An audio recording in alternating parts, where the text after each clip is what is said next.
Howdy folks, Zapper here, aka Sean, and I'm still on turn one. I've just concluded we've got all these phases here. I've just concluded through the first strike phase.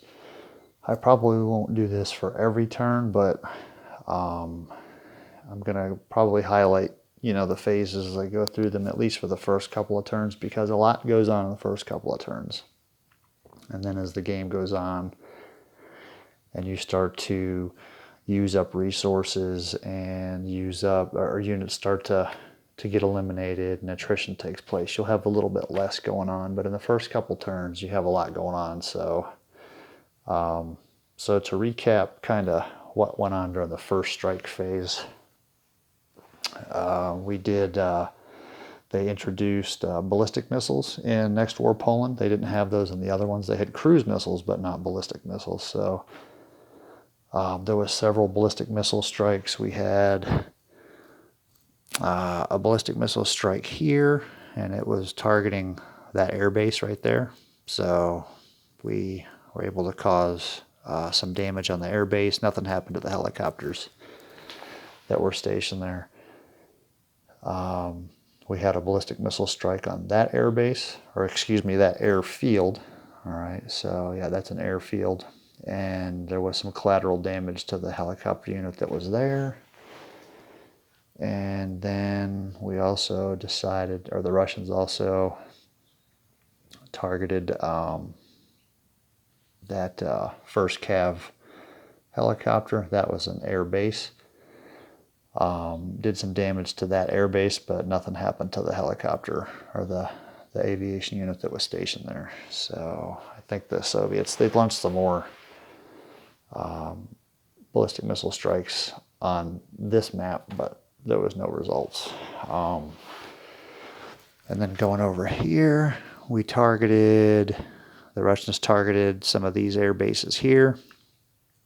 And so we caused some damage to each one of those air bases. And the strikes, basically during the next air phase, I'll have to remove some of the air units in some of these in the ready boxes. Some of them will have to go to the flown boxes, which basically means I won't be able to use them that turn. It basically represents damage to airfields or air bases, and the aircraft were able to get away and had to relocate at a different airfield or air base, and now they are, because of them having to relocate, they are unable to fly a mission that next turn. So that's kind of how that's represented. So yeah, we had those two air bases were hit. In response, NATO fired a missile back and was able to cause some damage to one of the Russian air bases. All right, so after the cruise missiles, then we did air strikes. The Allies, well, actually the Russians, they got to go first. So I decided to do 3 different air strikes. I don't remember what that one targeted, but I think it missed. It didn't accomplish what I wanted to accomplish. But the yellow and the orange decided to target the air defense tracks of the Allies. So one airstrike targeted the detection track, and one airstrike targeted the surface-to-air missile track. Each one of them reduced the effectiveness by 1. So detection was at a 7, and the SAM was at a 6, and now it is, each one of them have gone down 1. The Russian did take a few losses, so that unit was reduced, and then that unit was reduced. I assigned escorts. That's what these guys are. These are air support only. So if the Allies detected these airstrikes and decided that they wanted to try to intercept them with interceptors, these guys were the defense against the interceptors. So the Allies don't have, actually we only get to use these aircraft up here are the ones that are eligible to intercept. And you can see there's only 5 aircraft available. I decided to hold off and not use them because really the Allies don't have a lot of air strength as of yet, but some of that stuff will start arriving in the next couple of turns, so I didn't want to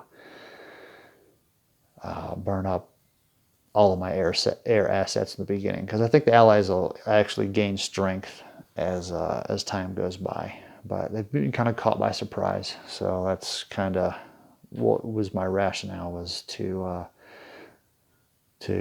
not go for all the interception early on.